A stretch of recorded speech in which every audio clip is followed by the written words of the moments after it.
An adults-only resort can look completely serene in photos and still feel noisy from breakfast until bedtime. That's because peace isn't a label, and it's not something that a resort can create with a few empty pool photos taken early in the morning.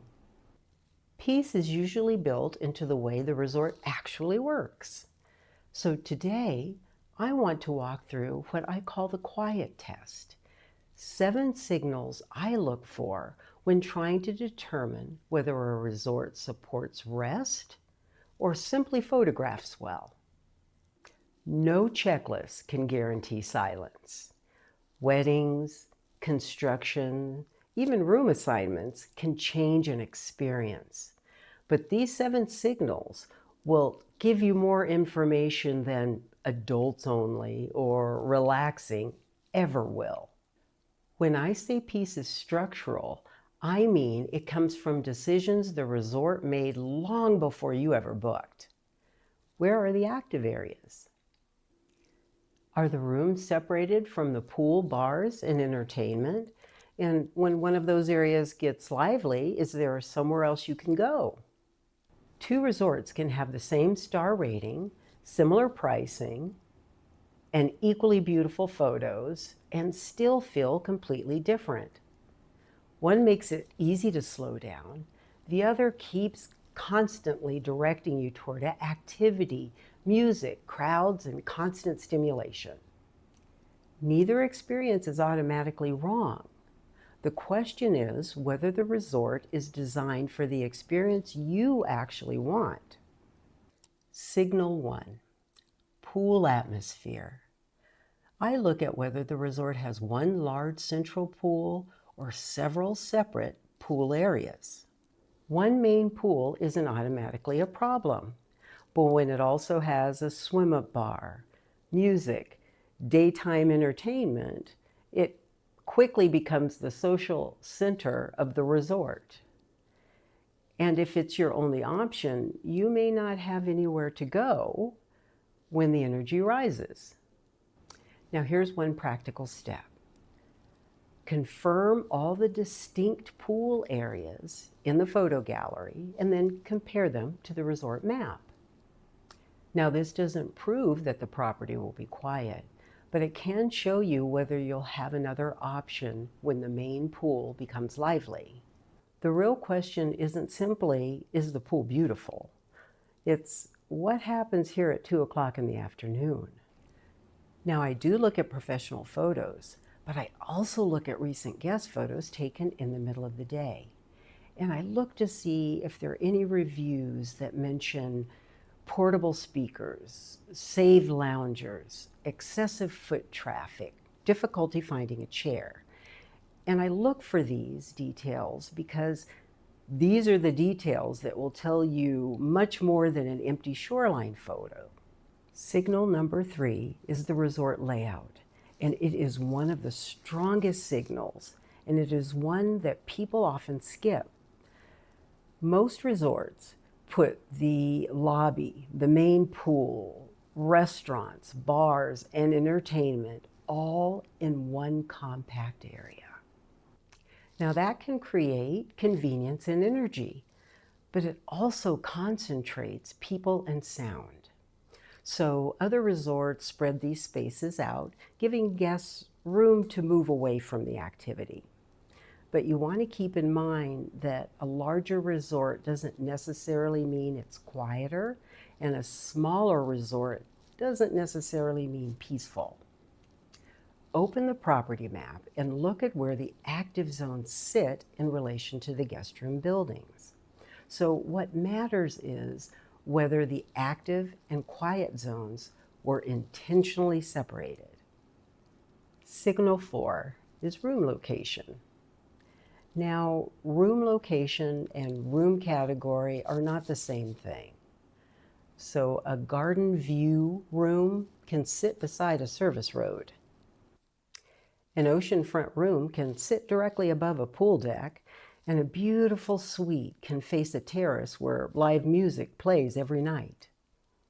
So I look beyond that category name and ask, where does that room building sit in relation to the pool, bars, restaurants, service area, and entertainment?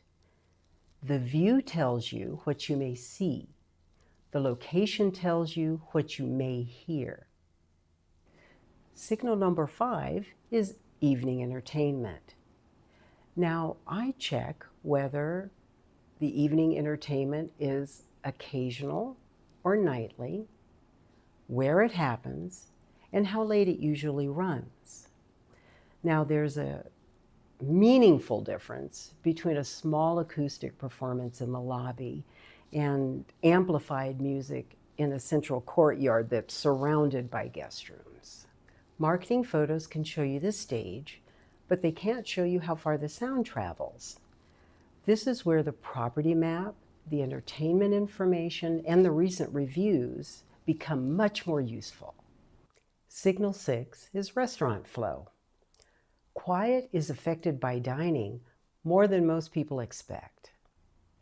I look at whether restaurants are using fixed seating times, whether guests mention long waits, whether tables appear tightly spaced, and whether dining is spaced across the property or concentrated in one busy area.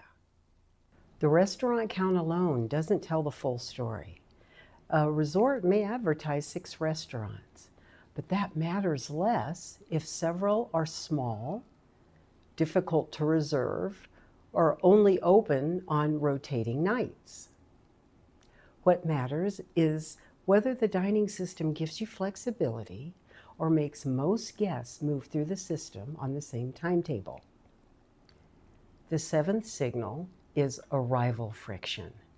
This happens before you reach the resort, but still shapes how the trip begins. How far is the property from the airport? Is the transfer private or shared? Are there multiple stops, a long drive, a ferry, or another connection?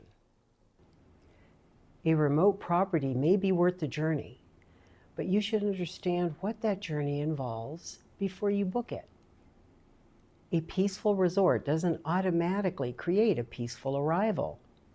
The trip begins when you leave the airport, not when you walk into the lobby. After I've looked at those 7 signals, I ask one final question.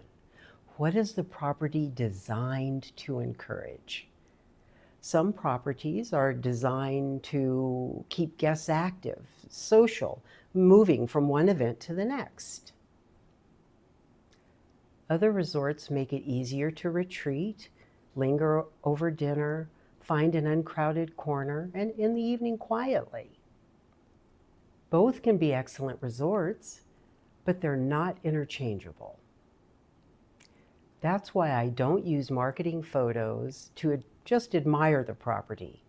I use them to investigate it.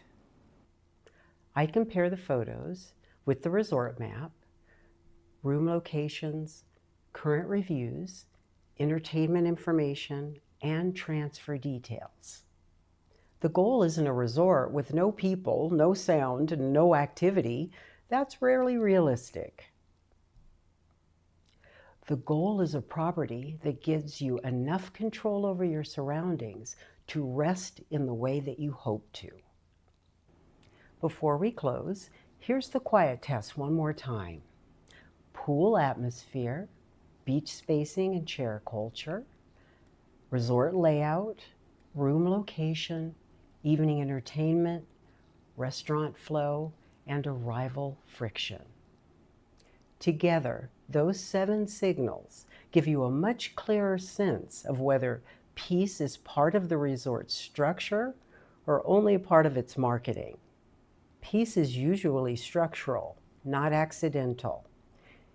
It's built into a resort on purpose, or it isn't. But now you know what to look for. In the next video, I'll show you how to find these same clues inside guest reviews, even when the reviewer never uses the word quiet. And if you'd rather not sort through all 7 signals on your own, the Stillpoint travel planning form is linked below. That's where you can tell me how you want the trip to feel, so I can narrow the choices around what matters to you.